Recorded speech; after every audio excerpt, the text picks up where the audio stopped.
दोस्तों, पीसीएस की पाठशाला में आपका स्वागत है। पीसीएस की पाठशाला में आज पढ़ेंगे बजट 2021-22। ये बहुत ही इंपॉर्टेंट है। इससे आपके हर एग्ज़ाम में कम से कम 2 या 3 क्वेश्चन आएंगे, ज़रूरी आएंगे।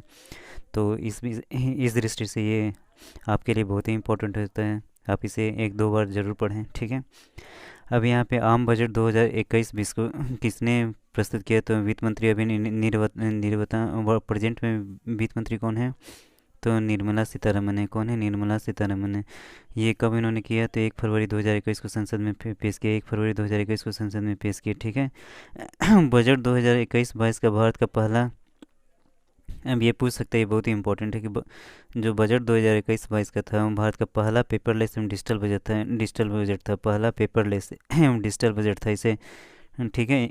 इस बजट को एक टैबलेट को लाल कवर में लाया गया। इस बजट को टैबलेट में लाया गया था। इस बजट को एक टैबलेट के लाल कवर में लाया गया और इसी से पढ़ा गया था। तो ये बहुत ही इंपॉर्टेंट हो जाएगा। पूछा जा सकता है कि कौन सा बजट भारत का पहला पेपरलेस एवं डिजिटल बजट था। तो 2 क्वेश्चन दिया जाएगा, 2020, 2021, 2022, 2019, 2020। तो कौन होगा? 2021, 2022। इस बजट को टैबलेट से लाया गया था, उसी में पढ़ा गया था, ठीक है। बजट 2021-22 की थीम, अभी बहुत सारे एग्जाम में थीम बहुत इंपॉर्टेंट हो जाते हैं। हर जैसे कोई भी दिवस का थीम पूछा जा रहा है, कोई इकोनॉमिक सर्वे का आपको थीम पूछ दिया जाएगा, बजट का थीम पूछ दिया जाएगा, ठीक ठीक। ऐसे क्वेश्चन बहुत आए पूछे जा रहे हैं। तो बजट 2021-22 की थीम क्या थी? आत्मनिर्भर भारत, यानी सेल्फ रिलायंस इंडिया, ठीक है। अब इस बजट के अनुसार वर्ष 2021 हमारे इतिहास के महत्वपूर्ण मील के पत्थर के 2 वर्ष हैं। इस बजट के अनुसार वर्ष 2021 हमारे इतिहास के महत्वपूर्ण मील के पत्थरों का वर्ष है। पहला है कि वर्ष, इस बजट के अनुसार वर्ष 2021 हमारे लिए बहुत इंपॉर्टेंट है। यह आज़ादी का 75वां वर्ष है। यह आज़ादी का कौन सा वर्ष है? तो 75वां वर्ष है। भारत में गोवा के विलय का 60वां वर्ष है। भारत में गोवा के विलय का क्या है? 60वां वर्ष है, ठीक है।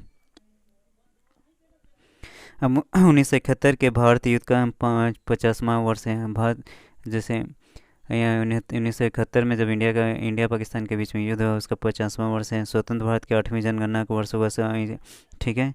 अभी जो 2021 में जो जनगणना होगा, कौन सी जनगणना होगा, ये भी क्वेश्चन पूछा जा सकता है कि 2021 में जो जनगणना हो रही है, कौन सी जनगणना होगी? तो 8वीं जनगणना होगी। कौन सी होगी? तो 8वीं जनगणना है। ये चंद्रयान 3 मिशन का वर्ष होगा। 2021-22 के क्या होगा? चंद्रयान 3 मिशन का वर्ष होगा, ठीक है। अब ये हरिद्वार महाकुंभ का वर्ष होगा। 2022 में हरिद्वार महाकुंभ होगा। 2022 में हरिद्वार महाकुंभ होगा। हम जानते हैं कि महाकुंभ 4 जगह पे होते हैं। एक हरिद्वार में होता है, एक ठीक है, एक हरिद्वार में होता है, एक इलाहाबाद में होता है, ठीक है, एक नागपुर में होता है, एक उज्जैन में होता है। यानी कि कितने हमारे यहाँ के तो महाकुंभ कितने? 4 महाकुंभ होते हैं 4-4 साल पे हर जगह पे। अभी मतलब अभी हरिद्वार में होगा, तो फिर इलाहाबाद में होगा, फिर नागपुर में होगा, फिर उज्जैन में होगा, ठीक है। इसको हनु से याद करते हैं। इसको किस ट्रिक से याद करते हैं? तो हनु की ट्रिक से याद करते हैं।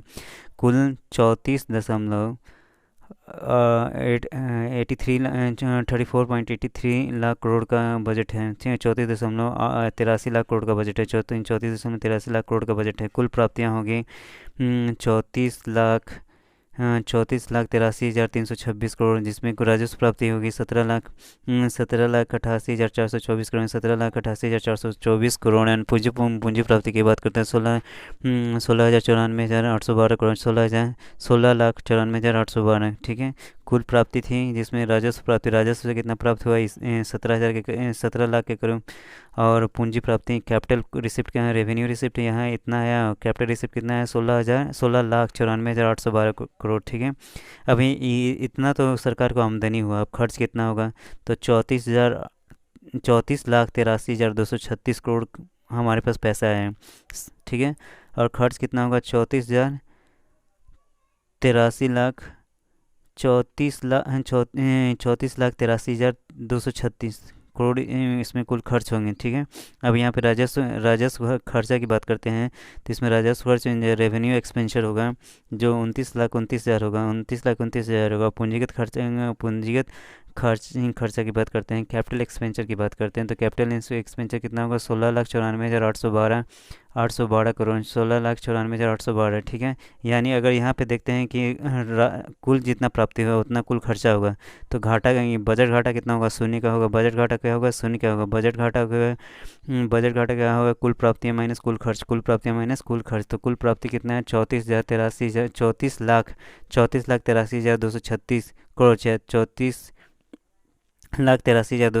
माइनस 34,83,236 को खर्चा क्या होगा? शून्य होगा। खर्चा क्या होगा? शून्य हो गया। अब यहाँ पे 2020-21 का संशोधित अनुमान और 2021-22 का बजट अनुमान की बात करते हैं, तो राजकोषीय यहाँ पे क्या है? राजकोषीय घाटा, फिजिकल डिफिसिट, फिर राजस्व घाटा, रेवेन्यू डिफिसिट, प्रभावी राजस्व घाटा, इफेक्टिव रेवेन्यू डिफिसिट एंड प्राथमिक घाटा कौन है? प्राथमिक घाटा में आ जाते हैं क्या है? Primary deficit.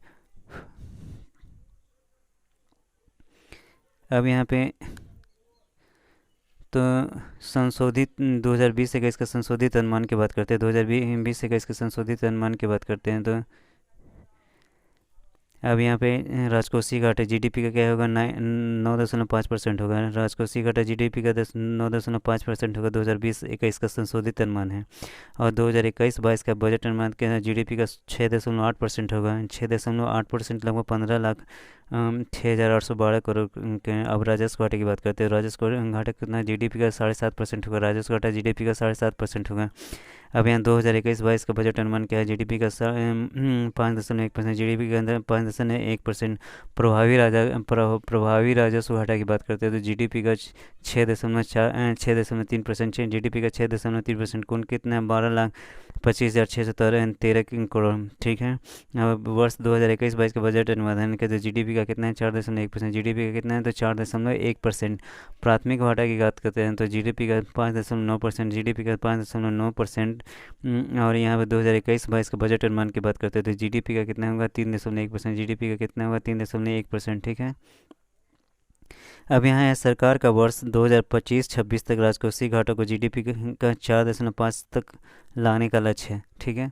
अभी जो कोरोना के कारण भारत का जो अभी फिजिकल कंडीशन है वो अभी मतलब खस्ता हाल है, बहुत इम्प्रूव नहीं है। तो सरकार का लक्ष्य है कि मतलब ज़्यादा से ज़्यादा खर्च किया जाए और मतलब इकोनॉमी को क्या किया जाए? बूस्टअप किया जाए। इसके लिए सरकार लक्ष्य रखी है कि मतलब धीरे धीरे से राजकोषीय घाटों को कम किया जाएगा। यानी अभी सरकार खर्चा ज़्यादा करेगी, जिससे इकोनॉमी में क्या होगा? वो इकोनॉमी में थोड़ा इम्प्रूवमेंट आएगा। तो सरकार का लक्ष्य क्या है? वर्ष 2025-26 तक राजकोषीय घाटों को जीडीपी का 4.5% तक लाना है, ठीक है। अब यहाँ पे विभिन्न राज्यों को राजकोषीय घाटा जीएसडीपी क्या होगा? ग्रॉस स्टेट डेवलपमेंट, ठीक है। GDP GDP gross state development, GDP, यानी जीडीपी का फुल फॉर्म की बात करते हैं, तो ग्रॉस डोमेस्टिक, यहाँ जी से क्या हो गया? ग्रॉस हो गया, डी से क्या हो गया? डोमेस्टिक हो गया, अब पी से क्या हो गया? प्रोग्राम, ठीक है। तो यहाँ विभिन्न राज्यों को राजकोषीय घाटा जीएसडीपी के स्टेट का जो जीडीपी होगा उसको 3% तक लाने का लक्ष्य है। स्टेट के जीडीपी का 3% तक लाने का लक्ष्य है।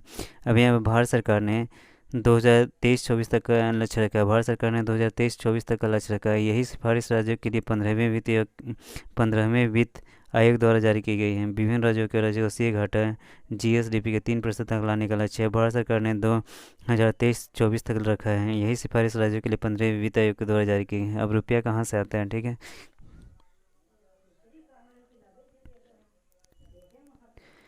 रुपया कहाँ से होता है? रुपये कम फ्रॉम है, तो हम हमारे पास पैसा कहाँ से आता है? सरकार के पास पैसा कहाँ से आता है? तो सबसे ज़्यादा पैसे की बात करते हैं, बजट की बात करते हैं, तो उधार से 36 पैसा कहाँ से आता है? अगर 100 पैसे में 36 पैसे की बात करते हैं, 100 पैसे में 36 पैसे की बात करते हैं, तो 36 पैसा उधार सरकार उधार लेती है। और अन्य जगह से उधार और अन्य देवताओं से लेके कितना होता है इनको? ये 36 पैसा होता है। फिर उसके बाद आता है कि निगम कर यानी कॉरपोरेशन टैक्स। पहले ऐसा क्वेश्चन में बहुत बार पूछा गया था कि सरकार को पैसा सबसे ज़्यादा कहाँ से आता था, तो पहले सबसे ज़्यादा पैसे कहाँ से आता था? कॉरपोरेशन टैक्स से। लेकिन अब से सबसे ज़्यादा पैसा सरकार को कहाँ से आ रहा है? तो उधार से। सरकार वर्ल्ड बैंक से उधार ले रही है, एशियन डेवलपमेंट बैंक से उधार ले रही है, एशियन इंफ्रास्ट्रक्चर बैंक से उधार ले रही है। यानी बहुत सारे बैंकों से सरकार उधार लेकर क्या कर रही है? इंफ्रास्ट्रक्चर के काम पे पैसा लगा रही है। तो रुपया कहाँ से आ रहा है? सबसे ज़्यादा रुपया कहाँ से? उधार और अन्य देवताएँ कहीं से, फिर निगम कर दूसरा, फिर आयकर इनकम टैक्स से सरकार को 14 पैसे आ रहा है। 100 में 14 पैसे कहाँ से आ रहा है? इनकम टैक्स से इनकम टैक्स से आ रहे हैं। तो निगम पहले क्या, निगम कॉरपोरेशन टैक्स से बहुत पैसा आता था, इस मैक्सिमम पैसा कॉरपोरेशन टैक्स से आता था। लेकिन अभी फ़िलहाल क्या हो जा रहा है कि इनकम टैक्स अब क्या कॉरपोरेशन टैक्स से ज़्यादा हो गया है। इनकम टैक्स क्या हो गया? कॉरपोरेशन टैक्स से ज़्यादा हो गया। इससे भी ज़्यादा क्या है? माल एवं सेवा कर है, जीएसटी है। माल एवं सेवा कर है, जीएसटी है। तो अब अगर आपको पूछा जाएगा कि अगर आपको सजाने के लिए दिया जाएगा कि कौन सबसे ज़्यादा इंडिया के पास पैसे कहाँ से सबसे ज़्यादा है, बजट में सबसे ज़्यादा पैसे कहाँ से आते हैं, तो पहला स्थान हो जाएगा उधार और अन्य देयताएं, जो मतलब सरकार को उधार लेती है, जहाँ से दूसरा पे आ जाएगा कि माल एवं से जीएसटी, माल एवं good and service tax. GST क्या है? Good and services tax. तो जीएसटी से पैसा दूसरे नंबर पे आता है। तीसरे नंबर पे इनकम टैक्स से पैसा आ रहा है। चौथे नंबर पे है निगम कर से कॉरपोरेशन टैक्स से पैसा हमको आ रहा है। ठीक है, अब यहाँ बात करते हैं पाँचवा नंबर पे। पाँचवा नंबर पे पैसा आ रहा है हमको केंद्रीय उत्पाद शुल्क से, जो सरकार उत्पाद पे पैसा लेती है। जो आप प्रोडक्ट खरीदते हैं उस पर उत्पाद कर लगता है, हाँ, प्रोडक्ट टैक्स लगता है, उससे पैसा सरकार को आता है। अब यहाँ कर भिन्न राजस्व, मतलब सरकार को भिन्न राजस्व से पैसा 6 पैसे आते हैं। ऋण भिन्न पूंजी प्राप्ति से सरकार अगर कहीं पे ऋण देती है, उससे सरकार कमाती है 5 पैसा है। 100 में से 5 पैसा वहाँ से कमाती है। ठीक है, तो रुपया आने के टॉप 3 स्रोत हैं। पहला के उधार एवं अन्य देयता है, दूसरा जीएसटी है, तीसरा क्या है? इनकम टैक्स है, और चौथा की बात करते हैं तो क्या है? निगम कर है। चौथा क्या है? यहाँ पे चौथा क्या हो जाएगा? निगम कर हो जाएगा। पहला क्या है? उधार एवं अन्य देयता है, जीएसटी, फिर आयकर, फिर क्या है? निगम कर या कॉरपोरेशन टैक्स अब क्या है? बहुत कम ही रह गया है। लेकिन अगर 10 साल पहले की बात करें या 5 साल पहले की बात करें तो इनका सबसे ज़्यादा पैसा कॉरपोरेशन टैक्स से आता है। जीएसटी आने के बाद और मतलब जीएसटी और इनकम टैक्स ने मतलब अब लोग क्या, तो इनकम टैक्स भरना लोग अब ज़्यादा इनकम टैक्स भर रहे हैं, तो सरकार का आय इनकम टैक्स से बढ़ा है। ठीक है, और यहाँ पे माल और सेवा कर जीएसटी से भी सरकार को ज़्यादा पैसे आने लगे हैं। ठीक है, अब यहाँ पे रुपया कहाँ से जाता है? रुपया कहाँ जाता है मतलब रुपीज़ गोस टू, मतलब सरकार कहाँ पे खर्च करती है? सरकार कहाँ पे खर्च करती है? तो बजट 2021-22 में अगर यहाँ पे देखते हैं तो सरकार सबसे ज़्यादा खर्च कहाँ पे करती है? तो सरकार सबसे ज़्यादा 20 पैसे की बात करते हैं। सरकार 20 पैसा कहाँ खर्च करती है? तो ऋण अदायगी में करती है। सरकार 100 में से 20 पैसा कहाँ खर्च करती है? तो ऋण अदायगी में करती है। ठीक है, ऋण अदायगी में करती हैं। अब यहाँ पे उसके बाद कहते हैं कर और शुल्कों में राज्यों का हिस्सा, कर और शुल्कों में राज्यों का हिस्सा देती है 16 पैसे में। अगर जीएसटी से जो कलेक्शन होता है और सब चीज़ों से वैट से जो कलेक्शन होता है, उसमें से जो पैसा सरकार, केंद्र सरकार राज्य सरकार को देती है, उनका हिस्सा कितना होता है? 16 पैसे। पहला कि जितना सरकार, जैसे हमने देखा था कि सरकार उधार लेती है 36 पैसा, 100 में से 36 पैसा उधार लेके सरकार काम करती है। और अब जब तो सरकार को खर्चा भी होता है उनके ऋण अदायगी में, इंटरेस्ट पेमेंट में 20 पैसा खर्चा हो जाते हैं। कर और शुल्कों में राज्यों के हिस्से में 16 पैसा हो जाते हैं। ठीक है, अब 13 पैसा खर्चा होता है केंद्रीय क्षेत्र की योजनाओं पे। केंद्रीय क्षेत्र की योजनाओं पे तीसरे नंबर पे कौन है? केंद्रीय क्षेत्र की योजना है। 13 पैसा वहाँ पे खर्चा होता है। 100 में से 13 पैसा सरकार का वहाँ खर्चा होता है। अब यहाँ पे अब यहाँ पे वित्त आयोग और अन्य वित्त आयोग जो पैसा खर्च करता है और स्टेट गवर्नमेंट को देता है, तो वित्त आयोग और अन्य वितरण संबंधी में 10 पैसा खर्चा होता है। 10 पैसे खर्चा होता है। ठीक है, अब उसके बाद है कि आर्थिक सहायता पैकेज दिया जाता है, किसी स्टेट को कुछ आर्थिक सहायता दिया जाता है, उसमें 9 पैसा खर्चा होता है। ठीक है, केंद्रीय प्रायोजित योजनाओं को में 9 पैसा खर्चा होता है। रक्षा पे 8 पैसा खर्चा होता है। रक्षा पे कितना खर्चा होता है? तो 8 पैसा खर्चा होता है। अब अन्य व्यय की बात करते हैं तो 10 पैसा खर्चा होता है। अन्य व्यय की बात करते हैं तो 10 पैसा खर्चा होता है। पेंशन की बात करते हैं तो 5 पैसा खर्चा होता है। पेंशन की बात करते हैं तो 5 पैसा खर्चा होते हैं। अब यहाँ पे रुपया व्यय जाने के टॉप रुपया खर्च होने के और टॉप के 3 स्रोत हैं। यहाँ पे क्या है? ब्याज अदायगी, कर और शुल्कों में राज्यों के हिस्से, ब्याज अदायगी, कर और शुल्कों में राज्यों के हिस्से। तीसरा है केंद्रीय क्षेत्र का योजना। पहला क्या है? ब्याज सबसे ज़्यादा पैसा कहाँ जाता है? तो ब्याज अदायगी में जाता है। दूसरा कर और शुल्कों में राज्यों के हिस्से में जाता है। तीसरा है केंद्रीय क्षेत्र की योजना में जाता है। तीसरा केंद्रीय क्षेत्र की योजना में जाता है। ठीक है, अब यहाँ पे बजट 2020 में, बजट 2021 और 22 कुल 6 पिलर में विभक्त हैं। बजट 2021-22 कुल 6 पिलर में विभक्त हैं। पहला के बजट 2021-22 की बात करते हैं तो न्यूनतम सरकार और अधिकतम शासन, न्यूनतम सरकार और अधिकतम शासन, न्यूनतम सरकार और अधिकतम शासन। ठीक है, दूसरा है कि सरकार न्यूनतम होगा, minimum governance and minimum government, यानी सरकार कम हो, यानी मंत्री लोग कम हो, और अधिकतम मतलब अधिकतम शासन हो, minimum government and maximum governance, ठीक है। और दूसरा क्या है, स्वास्थ्य और कल्याण है, स्वास्थ्य और कल्याण है। तीसरा है भौतिक और वित्तीय पूंजी और अवसंरचना, भौतिक और वित्तीय पूंजी और अवसंरचना। चौथा, आकांक्षी भारत के लिए समावेशी योजना, आकांक्षी भारत के लिए क्या है ना, समावेशी योजना। पांचवा क्या, मानव पूंजी में नवजीवन का संचार करना, मानव पूंजी में नवजीवन का संचार करना। अब यहाँ पे छठा की बात करते हैं, नव परिवर्तन एवं अनुसंधान विकास, नव परिवर्तन एवं अनुसंधान विकास, नव परिवर्तन और अनुसंधान एवं विकास, नव परिवर्तन और अनुसंधान एवं विकास। अब यहाँ पे बजट 2021-22 की बात करते हैं, तो बजट 2021-22 में स्वास्थ्य और कल्याण कल्याण के लिए कितने करोड़ रुपये आवंटन किए गए हैं, तो 2,23,846 करोड़। बजट में स्वास्थ्य और कल्याण के लिए कितने करोड़ आवंटन किए गए हैं, तो 2,23,846 करोड़ रुपये। पिछले साल की तुलना में स्वास्थ्य और कल्याण पर व्यय में कितने प्रतिशत की वृद्धि हुई, तो 137% के। पिछले साल की तुलना में स्वास्थ्य और कल्याण पर व्यय में कितने प्रतिशत की वृद्धि हुई, तो 137% में। अब सरकार ने इस बजट को कोविड-19 वैक्सीन के लिए कितने रुपये आवंटित किए हैं, सरकार ने इस बजट में कोविड-19 वैक्सीन के लिए कितने रुपये आवंटित किए, तो 35,000। ये इंपॉर्टेंट हो जा सकते हैं क्योंकि अभी कोविड का काल चल रहा है, तो कोविड-19 से निपटने के लिए कितने दिए हैं, तो 35,000 करोड़।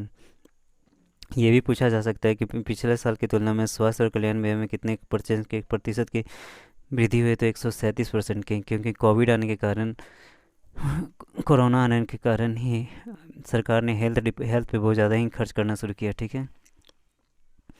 अब यहाँ पे क्वेश्चन है कि इस बजट के द्वारा 6 सालों के लिए 64,180 करोड़ रुपये के पीएम आत्मनिर्भर स्वस्थ भारत योजना रही। इस बजट के द्वारा सरकार 6 सालों के लिए 64,180 करोड़ रुपये के पीएम स्वस्थ भारत योजना ला रही है। किन दो कार्यक्रम अभियान को विलय करके सरकार मिशन पोषण 2.0 ला रही है। पहला क्या है, संपूरक पोषण कार्यक्रम, संपूरक क्या है, पोषण कार्यक्रम। दूसरा क्या है, पोषण अभियान, दूसरा क्या है, पोषण अभियान। तीसरा क्या है, अब यहाँ पे क्या, संपूरक पोषण कार्यक्रम दो हैं, क्या है, संपूरक पोषण कार्यक्रम, दूसरा पोषण है। मिशन पोषण 2.0, पोषण मतलब आहार मतलब आपको खाना अच्छा मिलना चाहिए, ठीक है, पोषण अच्छा मिलना चाहिए, न्यूट्रिएंट अच्छा मिलना चाहिए। मिशन पोषण 2.0 में भारत के 112 जो आकांक्षी ज़िले हैं, आकांक्षी ज़िलों में चलाए जाएंगे। सरकार ने अगले 5 साल के लिए कितने रुपये परिव्यय के लिए जल जीवन मिशन शहरी लॉन्च की है, तो 2,87,000 करोड़ रुपये, 2,87,000 करोड़, ठीक है। अब यहाँ पे क्वेश्चन है कि सरकार अगले 5 साल के लिए 2021-26 के लिए कितने करोड़ रुपये के शहरी स्वच्छ भारत मिशन 2.0 पे खर्चा करेगी, तो कितना है, 1,41,678 करोड़, 1,41,678 किलोमीटर। सरकार अनुपयुक्त वाहनों को चरणबद्ध तरीके से हटाने के लिए कौन सी नीति की घोषणा करेगी, तो स्वैच्छिक वाहन स्क्रैपिंग नीति। सरकार अनुपयुक्त वाहनों को चरणबद्ध तरीके से हटाने के लिए कौन सी नीति की घोषणा की है, तो स्वैच्छिक वाहन स्क्रैपिंग नीति। इस नीति के अनुसार व्यक्तिगत वाहनों को 20 वर्ष के बाद और वाणिज्यिक वाहनों को 15 वर्ष के पश्चात ऑटोमेटेड फिटनेस सेंटरों में फिटनेस की जाँच करानी गई, ठीक है।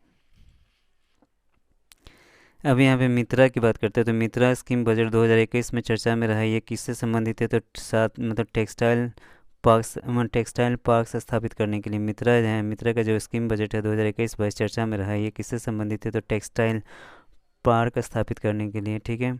मित्रा क्या है, मेगा इन्वेस्टमेंट टेक्सटाइल पार्क है, ठीक है। किस मंत्रालय को खर्च करने के लिए अभी तक इसके इतिहास में सबसे ज़्यादा बजट आवंटित किए गए, तो रेलवे मंत्रालय और सड़क परिवहन एवं राज्य मंत्रालय, रेलवे मंत्रालय और सड़क परिवहन एवं राज्य मंत्रालय। किस मंत्रालय को खर्च करने के लिए अभी तक के इतिहास के सबसे ज़्यादा बजट आवंटित किए गए, तो रेलवे मंत्रालय और सड़क परिवहन एवं राजमार्ग मंत्रालय।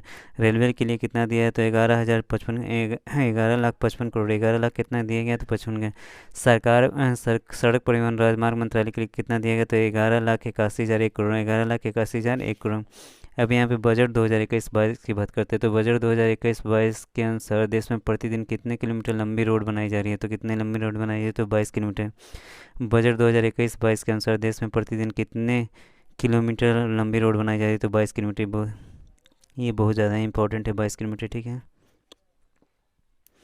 भारत सरकार द्वारा संचालित योजना में सबसे ज़्यादा बजट किसको आवंटित किया गया, तो मनरेगा को 73,000 करोड़ रुपये, 73,000 करोड़। भारत सरकार द्वारा पूर्व में संचालित योजना में सबसे ज़्यादा बजट किस योजना में किया गया है, तो मनरेगा 73,000 करोड़ रुपये।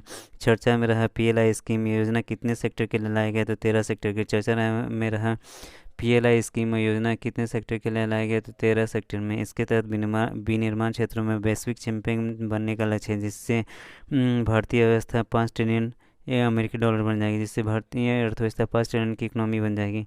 बजट 2021-22 में ग्लोबल इनोवेशन इंडेक्स पर विशेष चर्चा की गई है। बजट 2021-22 में ग्लोबल इनोवेशन इंडेक्स पर विशेष चर्चा की गई है। इस इंडेक्स को कौन जारी करता है? तो विपो, world intellectual property, WIPO, world intellectual property organisation, world intellectual property organisation.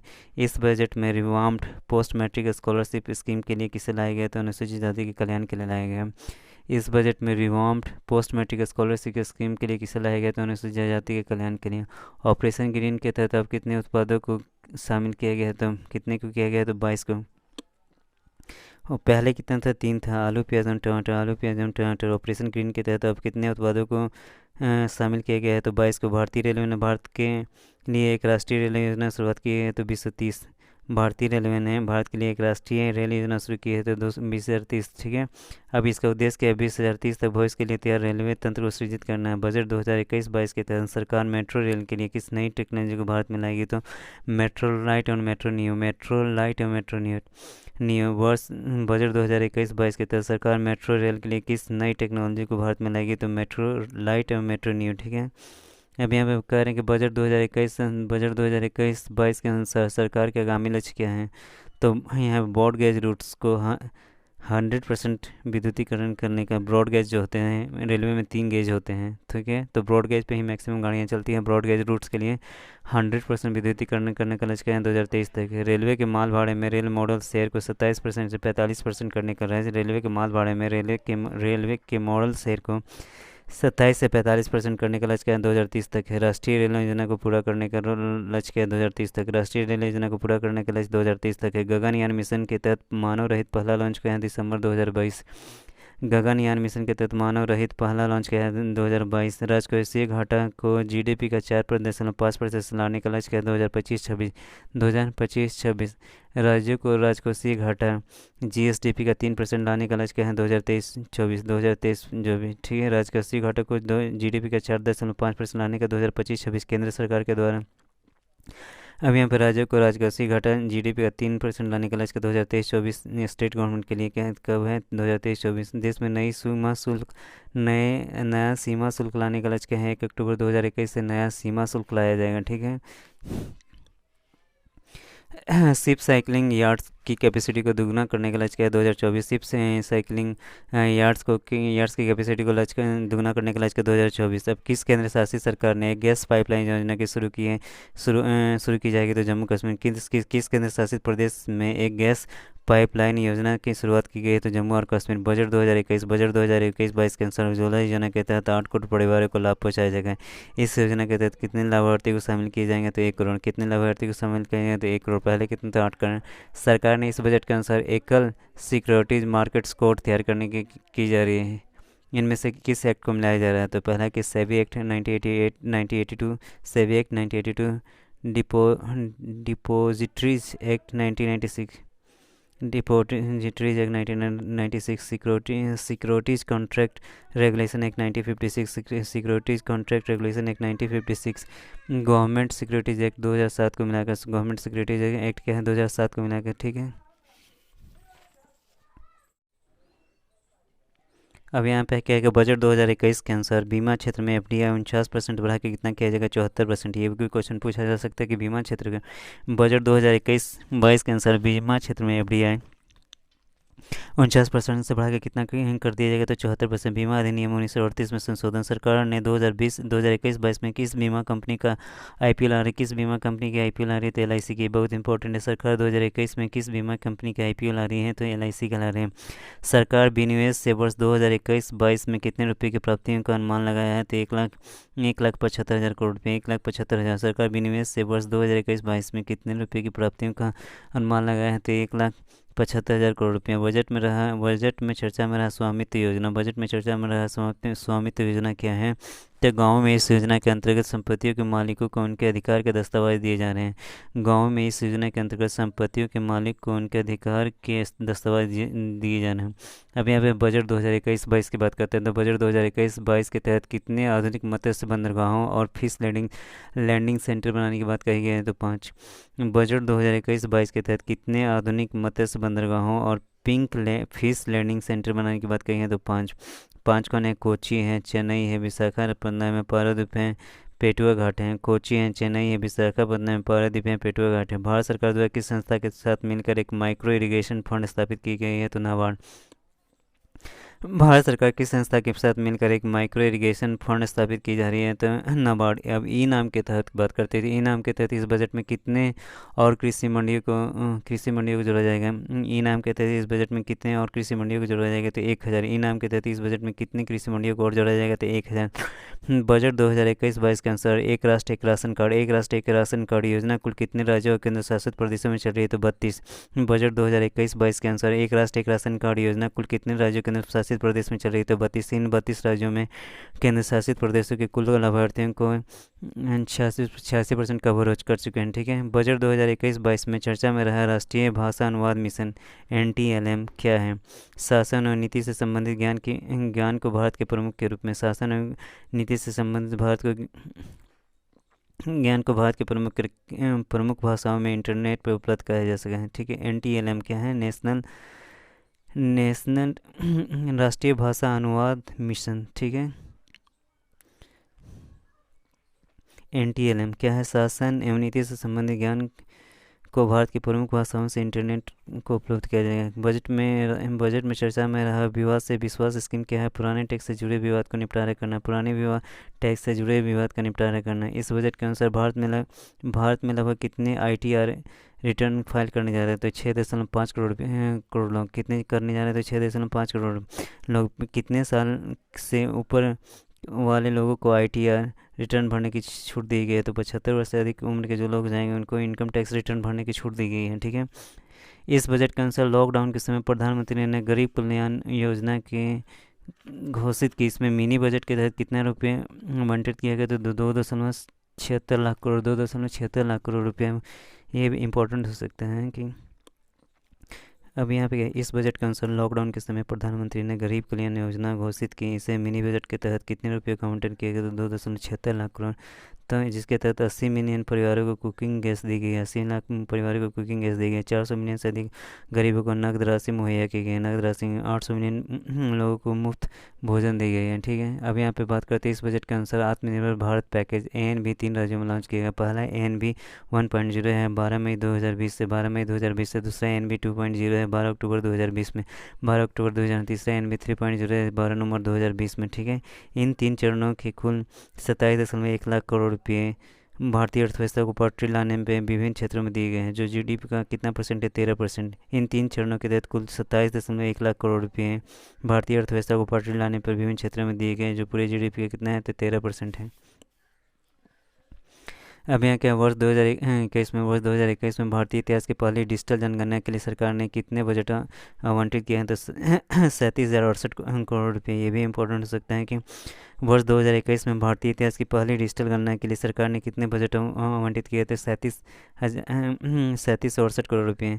Budget 2021-22 में भारत की आकस्मिक निधि को 5 करोड़ रुपये से बढ़ाकर कितने तक करने का लक्ष्य है, तो 3,000 करोड़ तक, 30,000 करोड़ तक। बजट 2021 में भारत की आकस्मिक निधि को 50 करोड़ रुपये में से बढ़ाकर कितना करने का लक्ष्य है, तो 30,000 करोड़ रुपये। इस बजट के अनुसार 15वें वित्त आयोग ने अपनी किस समयावधि की अंतिम रिपोर्ट 9 दिसंबर 2020 को राष्ट्रपति को सौंपी थी, 2021-26। अब यहाँ पे कि इस रिपोर्ट के अनुसार फंड राज्यों को 41% हिस्सा मिलेगा। इस रिपोर्ट के अनुसार फंड राज्यों को कितना हिस्सा मिलेगा, तो 41% हिस्सा मिलेगा। इस बजट में कृषि ऋण के लक्ष्य को बढ़ाकर कितना कर दिया गया, तो 16.5 लाख करोड़ रुपये। इस बजट में कृषि ऋण के लक्ष्य को बढ़ाकर कितना कर दिया, तो 16.5 लाख करोड़ रुपये। भारत सरकार सब्सिडी के रूप में सबसे ज़्यादा आवंटन किसमें दिया है, तो सबसे ज़्यादा खाद में आवंटन दिया है, फिर उर्वरक में, फिर पेट्रोलियम में। भारत सरकार सब्सिडी के रूप में सबसे ज़्यादा आवंटन किसमें की है, तो खाद में, उर्वरक में, पेट्रोलियम में। राष्ट्रीय शिक्षा नीति के तहत कितना बजट आवंटित किया गया है, तो राष्ट्रीय शिक्षा नीति के तहत यह भी इंपॉर्टेंट होगा 34,300 करोड़ रुपये। 34,300 करोड़ रुपये आवंटित किए गए, 34,300 करोड़ रुपये आवंटित किए गए। इस बजट के अनुसार गगनयान मिशन के तहत भारत कितने अंतरिक्ष यात्री को रूस में प्रशिक्षण दिया जा रहा है, तो 4 को दिया जा रहा है। ठीक है। कितने दिया जा रहा है, कितने अंतरिक्ष यात्रियों को प्रशिक्षण दिया जा रहा है, तो 4 को दिया जाए। बजट 2021 में भारतीय अर्थव्यवस्था में किस तरह की GDP अनुमानित की है, तो V शेप। ठीक है। इस बजट में एक नई हाइड्रोजन मिशन का लॉन्च किया गया है। उद्देश्य क्या है? नए हाइड्रोजन ऊर्जा मिशन, पहला है प्रदूषण कम करना, दूसरा स्वास्थ्य और हरित ऊर्जा को बढ़ावा देना। प्रदूषण कम करना, स्वास्थ्य और ऊर्जा को बढ़ावा देना। बजट 2021 के अनुसार, बजट 2021-22 के अनुसार अगले 5 वर्षों के लिए 4,000 करोड़ रुपये के लिए डीप ओशन मिशन। हम बजट 2021-22 की बात करते हैं, उसके लिए अगले 5 वर्षों के लिए 4,000 करोड़ रुपये के डीप ओशन मिशन गहरा सागर मिशन की शुरुआत की जा रही है, जिसका उद्देश्य है गहरे समुद्र में सर्वेक्षण और अन्वेषण के कार्य को करना। गहरे समुद्र में सर्वेक्षण और अन्वेषण के कार्य को करना। गहरे समुद्र में सर्वेक्षण और अन्वेषण के कार्य को करना। अब यहाँ पे महत्वपूर्ण आंकड़े की बात करते हैं तो बजट 2021 और बजट 2021-22, हमें बजट 2021-22 के अनुसार जीडीपी का क्या है तो राजकोषीय घाटा कितना है तो 6.8%। 6.8%। राजस्व घाटा कितना है? 5.1%। ये क्वेश्चन ये जनरली पूछे जाते हैं, बहुत ही इंपॉर्टेंट है आपके एग्जाम पॉइंट ऑफ व्यू से, तो बहुत ज़्यादा ही इंपॉर्टेंट है। इससे एक क्वेश्चन आप एक्सपेक्ट कर सकते हैं, ठीक है, किसी भी एग्जाम में। राजकोषीय घाटा कितना है? 6.8%। राजस्व घाटा कितना है? 5.1%। प्रभावी राजस्व घाटा कितना है? 4.1%। प्रभावी राजस्व घाटा कितना है? 4.1%। प्राथमिक घाटा कितना है तो 3.1%। प्राथमिक घाटा कितना है तो 3.1%। बजट 2021-22 के अनुसार भारत के विभिन्न क्षेत्रों में 100 नए सैनिक स्कूल बनाए जाएंगे। बजट 2021-22 के अनुसार भारत के विभिन्न क्षेत्रों में 100 नए सैनिक स्कूल बनाए जाएंगे। जनजातीय क्षेत्रों में 750 एकलव्य स्कूल बनाए जाएंगे। जनजातीय क्षेत्रों में 750 एकलव्य स्कूल बनाए जाएंगे।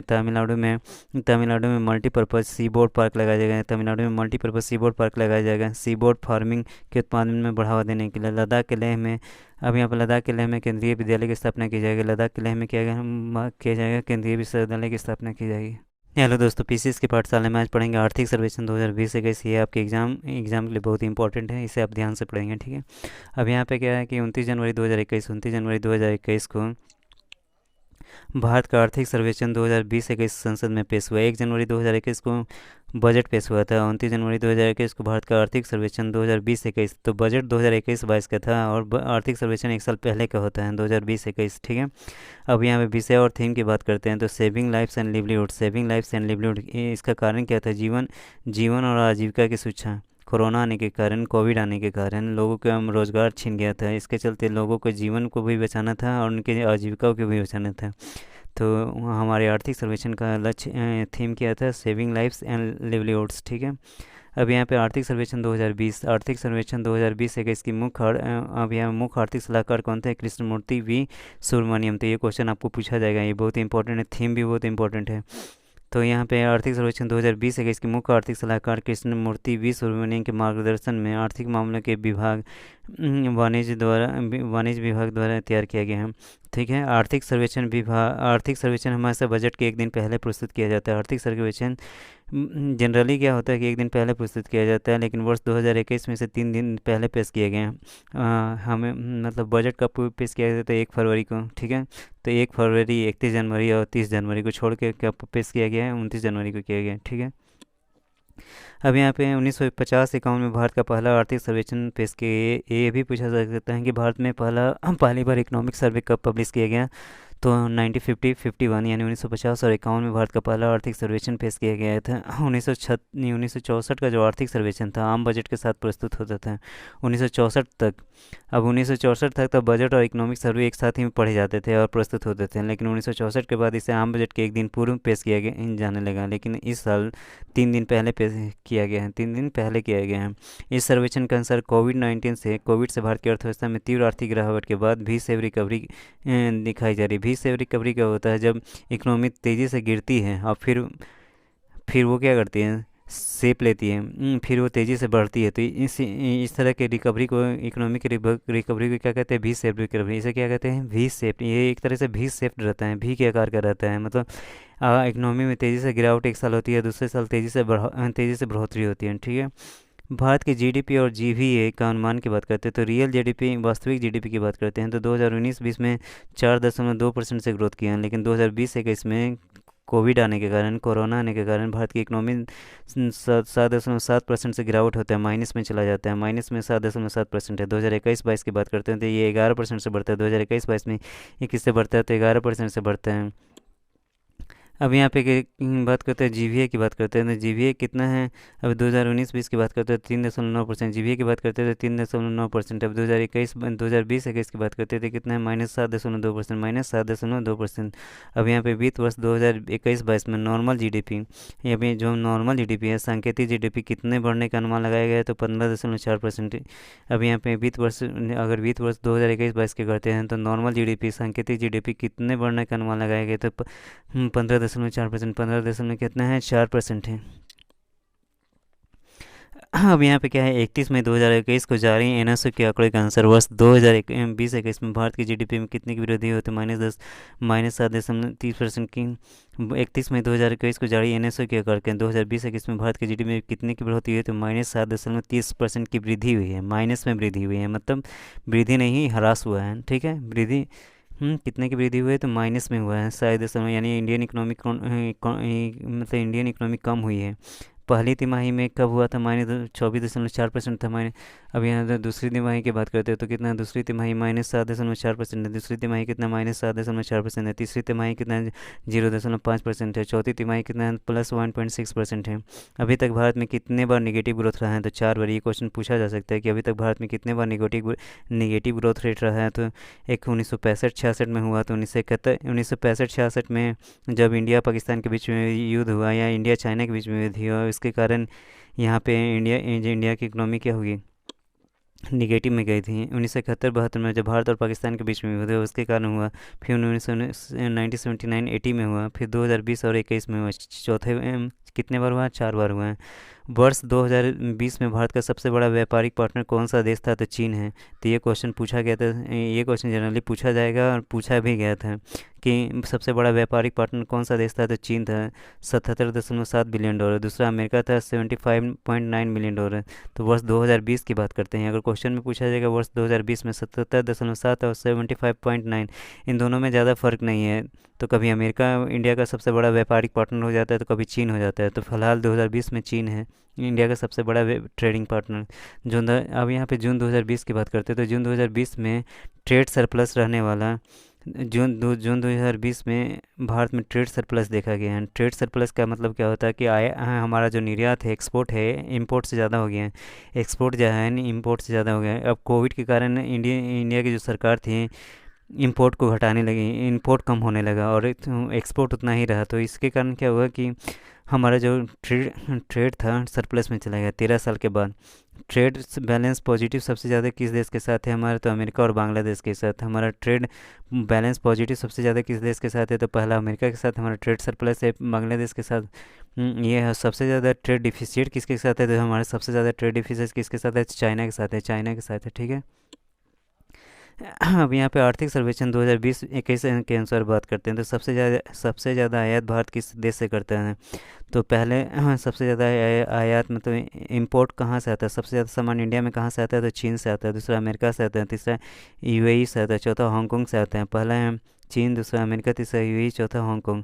और सबसे ज़्यादा निर्यात भारत एक्सपोर्ट किसको करता है, बाहर बाहर किसको भेजता है तो अमेरिका को भेजता है। सबसे ज़्यादा निर्यात किसको होता है तो अमेरिका को, उसके बाद चीन को, उसके बाद यूएई को, हांगकांग को। तो आप इसमें देखेंगे कि दोनों चीज़ों में देखेंगे तो यूएई और हांगकांग दोनों का क्या है, बराबर ही है, दोनों एक साथ हैं। मतलब ये यूएई तीसरे नंबर पे, हांगकांग चौथे नंबर पे है। इंपोर्ट में भी, आयात में भी और निर्यात में भी यूएई हांगकांग चौथे नंबर पे है। लेकिन अगर अगर आयात की बात करते हैं तो चीन नंबर 1 पे है। अब जबकि निर्यात की बात करते हैं तो अमेरिका है। ये दोनों पोजीशन क्या होते हैं एक दूसरे से, ये क्या करते हैं, अगर चीन से हम ज़्यादा आयात करते हैं तो अमेरिका को सबसे ज़्यादा क्या करते हैं, निर्यात करते हैं।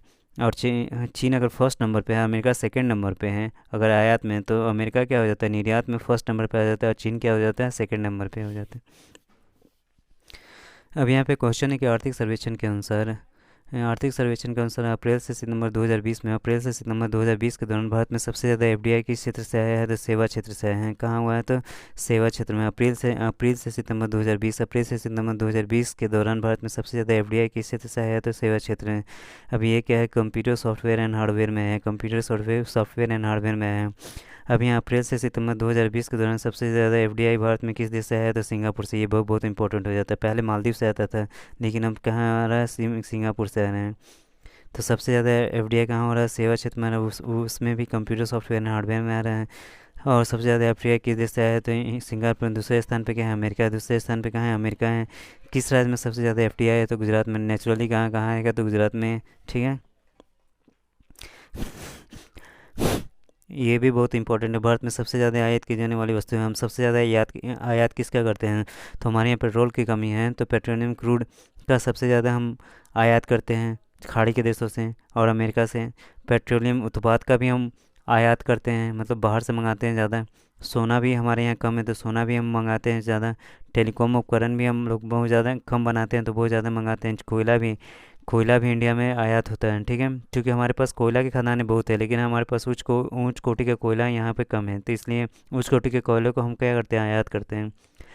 भारत में सबसे ज़्यादा निर्यात की जाने वाली वस्तु क्या है, तो हम जब पेट्रोलियम क्रूड मंगाते हैं, उससे पेट्रोलियम रिफाइनरी में जाकर उससे हम पेट्रोलियम उत्पाद जो बनाते हैं, उसका जब सबसे ज़्यादा हम क्या करते हैं, निर्यात करते हैं।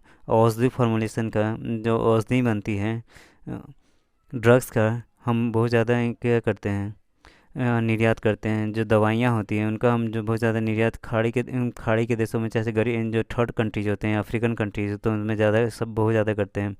मोती और बहुमूल्य पत्थर काम करते हैं, मोती और बहुमूल्य पत्थर करते करते लोहा और इस्पात करते हैं।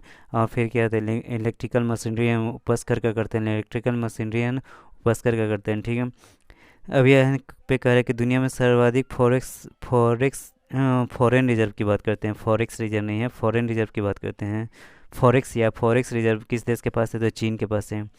भारत वर्तमान में चौथे स्थान पे। सबसे ज़्यादा फॉरेन रिजर्व कहाँ पे हैं, फॉरेक्स रिजर्व कहाँ पे, तो चीन में। इस समीक्षा के अनुसार भारत का दिसंबर 2020 में विदेशी मुद्रा भंडार अगले महीने कितने महीने के लिए आयात के लिए पर्याप्त है, तो 18 महीने के लिए पर्याप्त है। मतलब हमारे पास जितना विदेशी मुद्रा भंडार है, हम 18 महीने तक उससे हम क्या कर सकते हैं, सामान मंगा सकते हैं।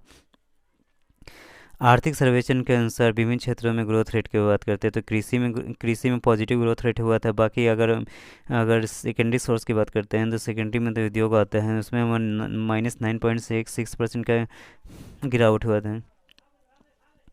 सेवा क्षेत्र में भी -8.8% का क्या, तो निगेटिव ग्रोथ हुआ था, मतलब सेवा ग्रोथ भी गिरा था। ठीक है,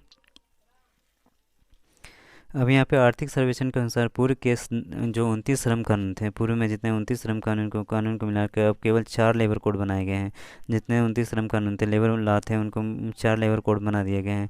जीवीए में हिस्सेदारी की बात करते हैं, तो सेवा क्षेत्र कितना है, 54%। सेवा क्षेत्र कितना है, जीवीए में हिस्सेदारी की बात करते हैं, तो सेवा क्षेत्र का है 54%।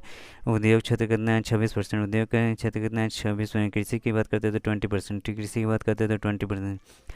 जीडीपी में सबसे ज़्यादा हिस्सेदारी की बात करते हैं, तो सेवा उद्योग कृषि। जीडीपी में सबसे ज़्यादा हिस्सेदारी की बात करते हैं, तो सेवा उद्योग कृषि। जीडीपी में सबसे ज़्यादा हिस्सेदारी की बात करते हैं, तो सेवा उद्योग कृषि। ठीक है, सबसे ज़्यादा रोजगार देने वाला क्षेत्र कौन है, तो कृषि। सबसे ज़्यादा रोजगार कौन देता है, हिस्सेदारी की बात करते हैं, तो सेवा क्षेत्र का हिस्सेदारी कम से कम 59% है। उसके बाद उद्योग है 19 से 20%। कृषि क्षेत्र सबसे कम योगदान करते हैं, लेकिन सबसे ज़्यादा रोजगार कौन देता है, कृषि। उसके बाद कौन था, सेवा क्षेत्र। उसके बाद उद्योग। आर्थिक सर्वेक्षण के अनुसार WHO ने कोविड को पेंडेमिक कब घोषित किया, 11 मार्च 2020। ये भी बहुत इंपॉर्टेंट है कि आर्थिक सर्वेक्षण के अनुसार वर्ल्ड हेल्थ ऑर्गेनाइजेशन ने कोविड को पेंडेमिक कब घोषित किया, 11 मार्च 2020। 11 मार्च 2020। प्रधानमंत्री गरीब कल्याण योजना के अंतर्गत कितने करोड़ लोगों को फूड ग्रेन दिया गया है, तो 80.6 करोड़ लोगों को फूड ग्रेन दिया गया। प्रधानमंत्री गरीब कल्याण योजना के अंतर्गत कितने करोड़ लोगों को फूड ग्रेन दिया गया, तो 80.96 करोड़ लोगों का। 2019-20 में जीडीपी का कितना परसेंट खर्च हुआ था, स्वास्थ्य में 1.5% हुआ, शिक्षा में 3%। स्वास्थ्य में 1.5, शिक्षा में 3.5%।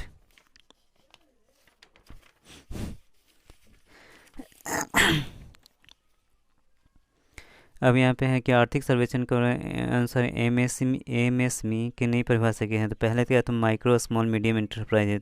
तो माइक्रो जिसका इन्वेस्टमेंट है 1 करोड़ से, ये भी क्वेश्चन पूछता है पहले, जिसका इन्वेस्टमेंट 1 करोड़ से कम हो और टर्नओवर 5 करोड़ से कम हो। इन्वेस्टमेंट क्या है, 1 करोड़ से कम हो और 1 साल का टर्नओवर 5 करोड़ से कम हो, उसको क्या कहा जाएगा, माइक्रो। अब स्मॉल की बात करते हैं, जिसका इन्वेस्टमेंट 1 करोड़ से 10 करोड़ के बीच में, जिसका इन्वेस्टमेंट 1 करोड़ से 10 करोड़ के बीच में और टर्नओवर 5 से 50 करोड़ के बीच में।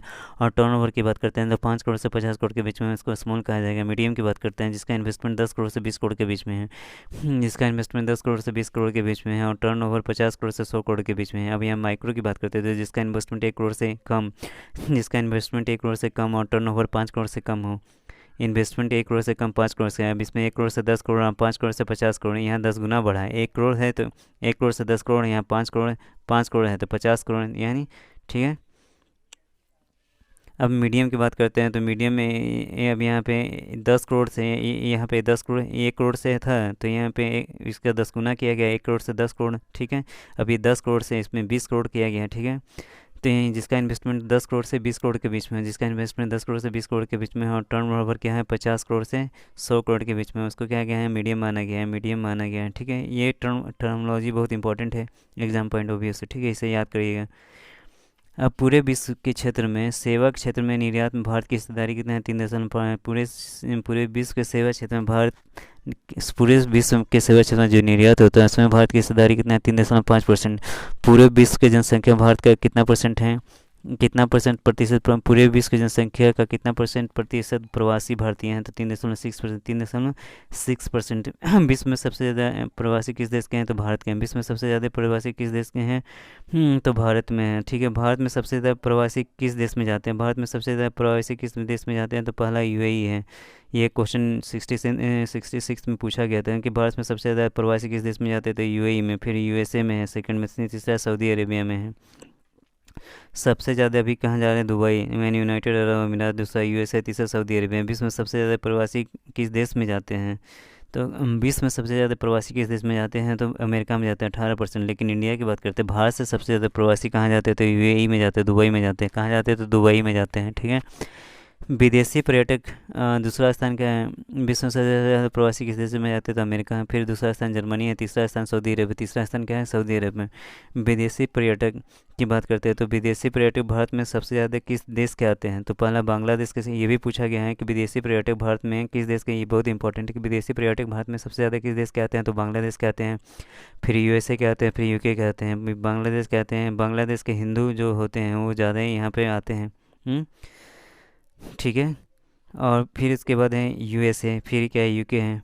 विदेशी पर्यटक किस राज्य में सबसे ज़्यादा आते हैं? विदेशी पर्यटक सबसे ज़्यादा किस राज्य में आते हैं? पहला क्या है? तमिलनाडु है, दूसरा महाराष्ट्र है, तीसरा उत्तर प्रदेश। विदेशी पर्यटक सबसे ज़्यादा किस राज्य में सबसे ज़्यादा आते हैं? तो पहला क्या है? तमिलनाडु, दूसरा महाराष्ट्र, तीसरा उत्तर प्रदेश। पूरे भारत में पर्यटक किस राज्य में सबसे ज़्यादा घूमने जाते हैं? तो उत्तर प्रदेश में, चूँकि उत्तर प्रदेश में बहुत सारे धार्मिक स्थल हैं, हाँ, तीर्थ स्थल हैं, तो लोग क्या तो घूमने सबसे ज़्यादा कहाँ जाते हैं? उत्तर प्रदेश में जाते हैं। उसके बाद कहाँ है? तमिलनाडु को जाते हैं। तमिलनाडु में भी बहुत सारे दार्शनिक स्थल हैं और घूमने की जगह है, तो वहाँ जाते हैं। फिर आंध्र प्रदेश में जाते हैं। आंध्र प्रदेश में तिरुपति मंदिर है, तिरुपति मंदिर में हर साल बहुत सारे लोग जाते हैं। नई राष्ट्रीय शिक्षा नीति कितने साल बाद बनी है? तो 34 साल पर 1986 में था, इसके बाद आया। ये बहुत इंपॉर्टेंट, ये पूछा जा सकता है। अभी भारत का लिटरेसी रेट कितना है? 77.7%। भारत का लिटरेसी रेट कितना है? तो 77.7 में भारत का लिटरेसी रेट कितना है? 77.7। फीमेल लेबर फोर्स 2018-19 में बढ़ के कितना हुआ? तो 18.6%। तो फीमेल लेबर फोर्स 2018-19 में बढ़ के कितना हुआ? तो 18.6%। हर घर स्वच्छ पीने योग्य पानी पहुँचाने का लक्ष्य कितना है? तो 2024 तक हर घर स्वच्छ पानी पीने का लक्ष्य पहुँचाने का लक्ष्य क्या है? तो 2024 तक। ये भी बहुत इंपॉर्टेंट है। वो राज्य जो जीडीपी में सबसे आगे रहा, तो महाराष्ट्र का जीडीपी में सबसे ज़्यादा है, फिर उसके बाद तमिलनाडु है, फिर उत्तर प्रदेश है। महाराष्ट्र सबसे ज़्यादा है, फिर तमिलनाडु है, उत्तर प्रदेश, महाराष्ट्र, तमिलनाडु, उत्तर प्रदेश।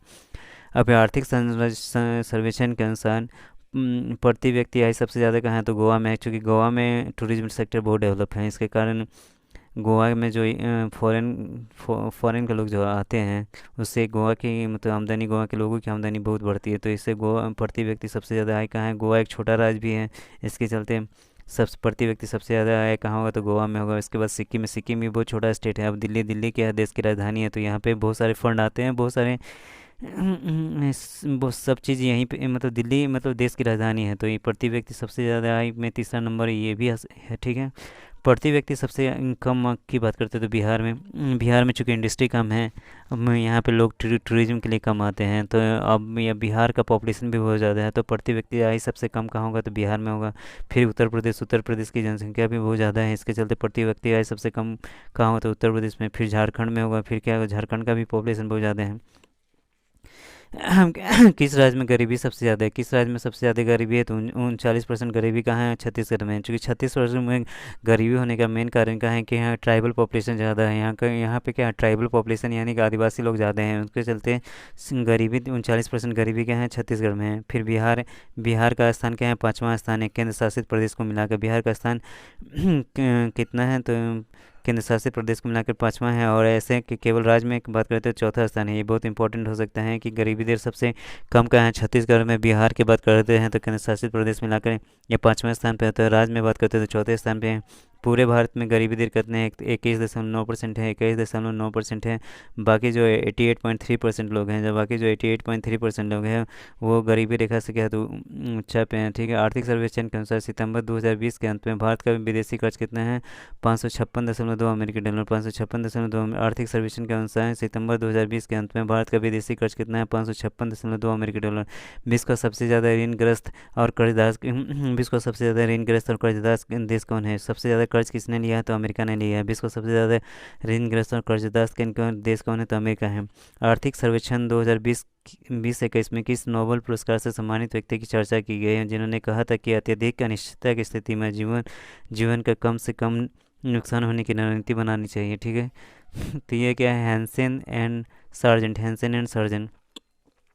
अब यहाँ पे क्या आर्थिक सर्वेक्षण 2020-21 में किस नोबेल पुरस्कार से सम्मानित व्यक्ति की चर्चा की गई है, जिन्होंने कहा था कि अत्यधिक अनिश्चितता की स्थिति में जीवन का कम से कम नुकसान होने की रणनीति बनानी चाहिए। तो ये क्या है? Hansen and sergeant. अब यहाँ पे हम बात करते हैं कि आर्थिक सर्वेक्षण के अनुसार वर्ष 2020 के किस महीने में कोविड के कारण संक्रमण के सबसे मामले आए थे? आर्थिक सर्वेक्षण के अनुसार वर्ष 2020 में किस महीने में कोविड के संक्रमण के सबसे मामले आए? तो सितंबर में है। कब आए? तो सितंबर में आए।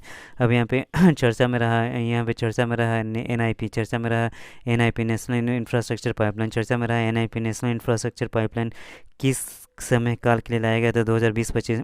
चर्चा में रहा NIP national infrastructure pipeline, national infrastructure pipeline किस समय काल के लिए लाया गया? तो 2020-25। किस समय काल के लिए लाया गया? तो 2020-25। एनआईपी की बात करते थे, NIP national infrastructure plan pipeline वित्त मंत्रालय के आर्थिक विभाग के अंतर्गत आता है। एनआईपी का किसके अंतर्गत आता है? तो एनआईपी वित्त मंत्रालय के आर्थिक कार्य विभाग के अंतर्गत आता है। उद्देश्य की बात करते हैं तो भारत को विश्वस्तरीय इंफ्रास्ट्रक्चर उपलब्ध कराना है। उद्देश्य की बात करते हैं तो भारत को विश्वस्तरीय इंफ्रास्ट्रक्चर उपलब्ध कराना है। किस समिति की रिपोर्ट के आधार पर एनआईपी लाया गया? तो अतानु चक्रवर्ती। ये भी इंपॉर्टेंट है।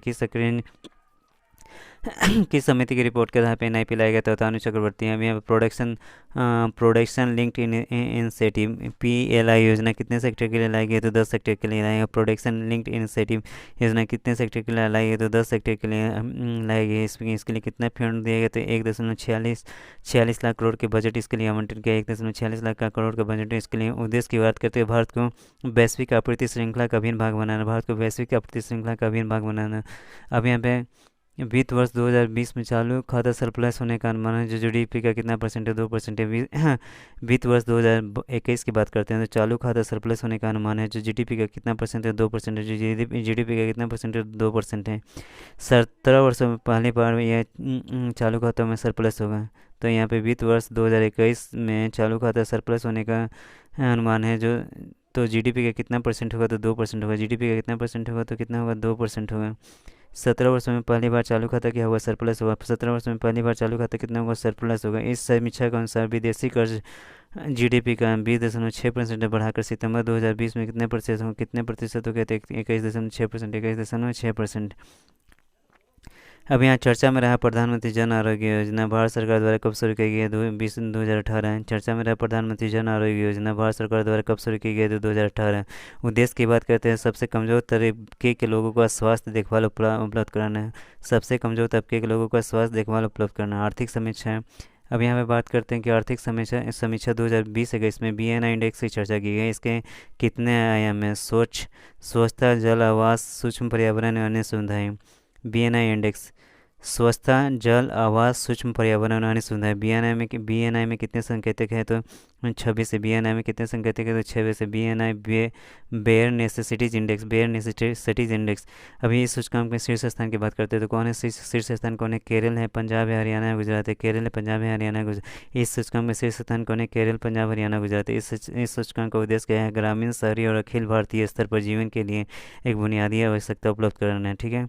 अब यहाँ पे बात करते हैं कि आर्थिक समीक्षा के दो नए पहल, विश्व सौर बैंक और एक विश्व एक ग्रिड की चर्चा की है। ये पहल किसके द्वारा किया गया? तो अंतर्राष्ट्रीय सौर गठबंधन जिसका मुख्यालय कहाँ है? गुड़गांव में है, गुरुग्राम में है। उद्देश्य की बात करते हैं, वैश्विक स्तर पर सौर ऊर्जा के क्षेत्र में क्रांति लाना है। आर्थिक समीक्षा के अनुसार कृषि और सहायक कार्य में वर्ष 2020-21 के पहले अग्रिम अनुमान के इसमें स्थिर मूल्य पर जीडीपी में कितने परसेंट की वृद्धि की है? 3.4% की। कितने की गई? तो 3.4% के। अब यहाँ पे कृषि और सहायक क्षेत्रों की हिस्सेदारी वर्ष 2019-20 में कितना है? तो 17 क्या है? 17.8% रही है। 17 कितना रहा? तो 8% रहेगी। वर्ष 2019-20 के दौरान मत्स्य उत्पादन के इतिहास में अभी तक सबसे उत्पादन दर्ज किया गया है, तो 14.16 मिलियन मीट्रिक टन। वर्ष 2019 के दौरान मत्स्य उत्पादन इसके इतिहास में अभी तक की सबसे अधिक उत्पादन दर्ज किया है, 14.16 मिलियन मीट्रिक टन। अब यहाँ पे आर्थिक सर्वेक्षण के अनुसार मछली की बात करते हैं तो भारत का स्थान कितना? दूसरा है। आर्थिक समीक्षा के अनुसार उत्पादन, मछली का स्थान क्या है? इंडिया में दूसरा है। दूध का उत्पादन क्या है? पहला। अंडा का उत्पादन क्या है? तीसरा है। मांस का उत्पादन क्या है? पाँचवा है। मांस का उत्पादन क्या है? पाँचवा है। ठीक है, मछली का उत्पादन क्या है? दूसरा है। दूध का उत्पादन पहला है। अंडा का उत्पादन क्या है? तीसरा है। मांस का उत्पादन कितना है? पाँचवा है।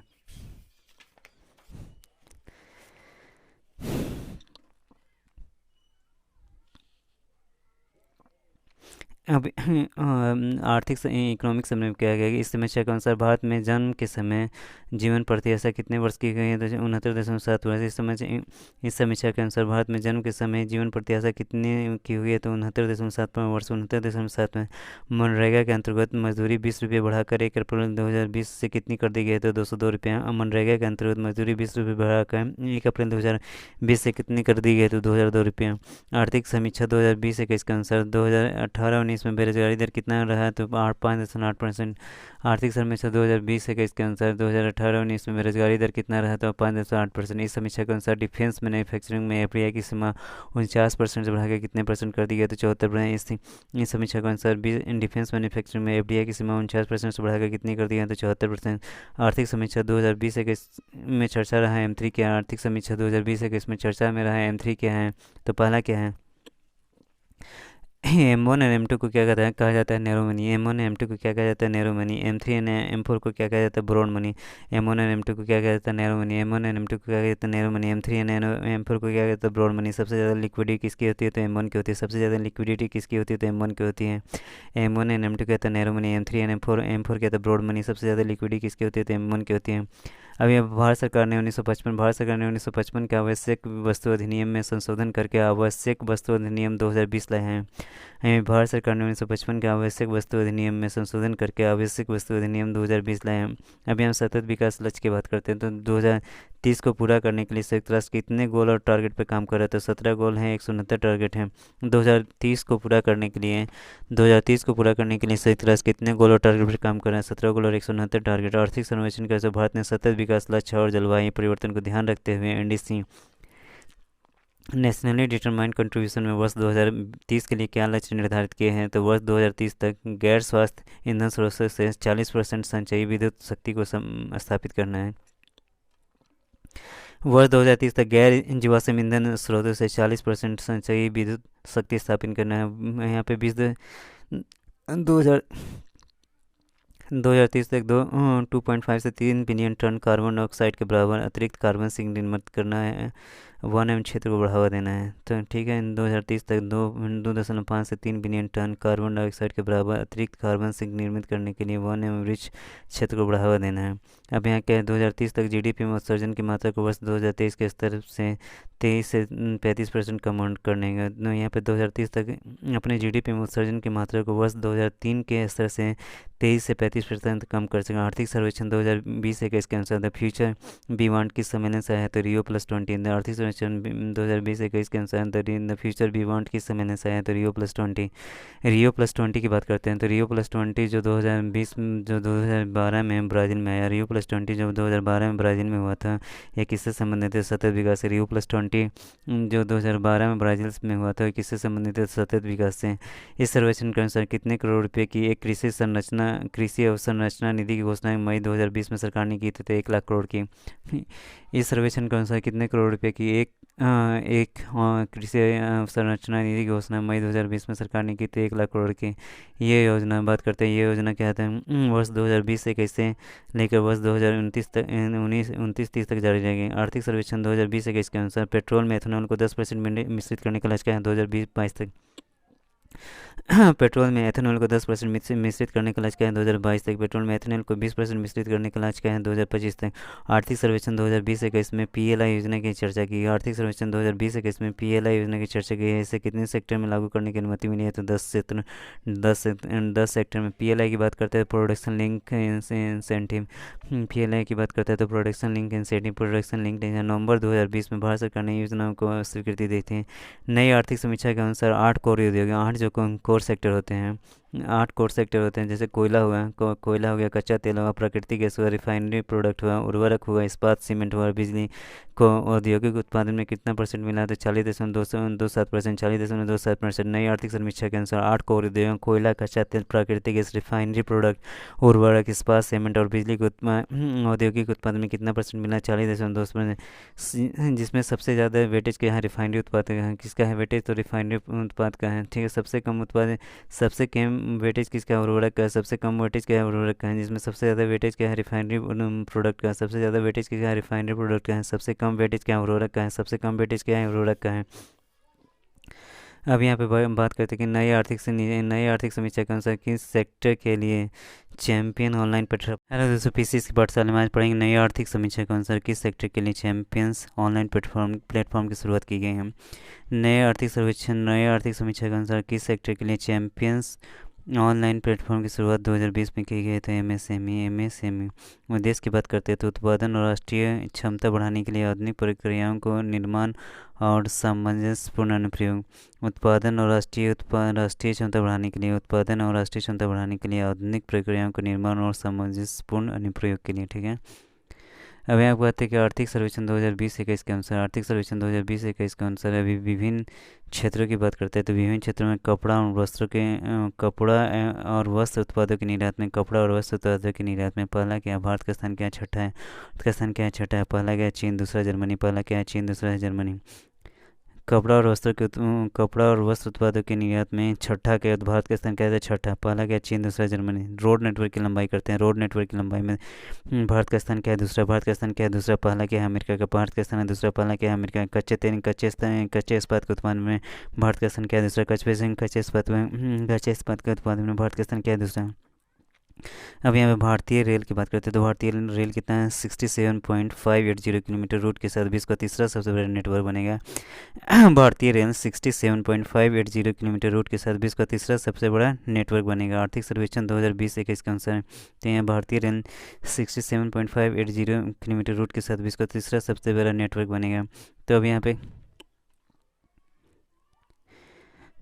भारतीय रेल की बात करते हैं तो भारतीय रेल विश्व का सबसे बड़ा यात्री वाहक है। भारतीय रेल विश्व का सबसे बड़ा यात्री वाहक है। भारत का प्रथम स्थान यात्री चालन में भारतीय रेल सबसे प्रथम है। भारतीय रेल विश्व का सबसे चौथा बड़ा माल वाहक है। भारतीय रेल विश्व का सबसे चौथा बड़ा मालवाहक है। भारतीय रेल विश्व का सबसे चौथा बड़ा मालवाहक है। आर्थिक सर्वेक्षण 2020-21 में, आर्थिक सर्वेक्षण 2020-21 के अनुसार भारत में इंटरनेट उपभोक्ताओं की संख्या कितनी पहुंच गई है, तो 776.45 मिलियन। 776.45 में 776.45 मिलियन। आर्थिक समीक्षा 2020-21 के अनुसार राष्ट्रीय शिक्षा नीति 2020 की बात की गई है। आर्थिक समीक्षा 2020-21 में राष्ट्रीय शिक्षा नीति 2020 की बात की गई है, जिसके अंतर्गत निम्न प्रावधान है। पहला है क्या है, वर्ष 2030 तक स्कूली शिक्षा में 100% सकल नामांकन अनुपात के साथ प्रारंभिक स्कूल से माध्यमिक के स्तर तक सभी को शिक्षा उपलब्ध कराना।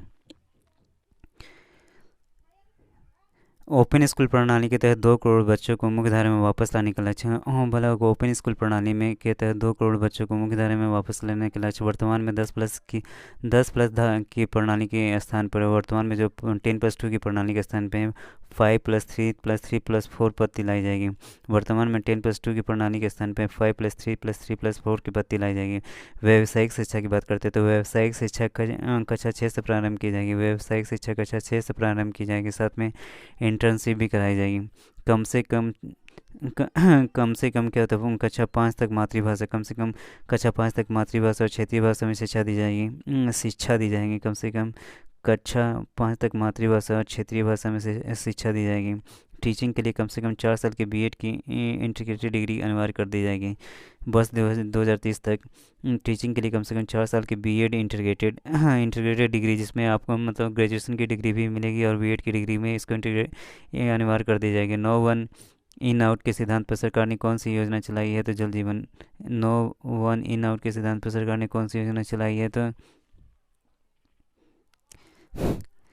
इसके तहत अब क्या है, इसके तहत हर घर जल जीना बनाना है। इसके तहत हमें क्या बनाना है? हर घर जल जीना बनाना है। गोवा भारत का पहला राज्य है जहाँ जल से 100% लोग कनेक्शन प्राप्त कर चुके हैं। गोवा भारत का पहला राज्य है जहाँ नल से जल 100% लोग कनेक्शन प्राप्त कर चुके हैं। आर्थिक सर्वेक्षण की चर्चा में रहा world rule of law index. आर्थिक सर्वेक्षण की चर्चा में रहा world rule of law index किसके द्वारा प्रकाशित किया गया? तो विश्व न्याय परियोजना द्वारा। विश्व न्याय परियोजना द्वारा आर्थिक सर्वेक्षण की चर्चा में रहा world rule law of law index किसके द्वारा प्रकाशित किया गया? तो विश्व न्याय परियोजना द्वारा। विश्व न्याय परियोजना द्वारा, ठीक है।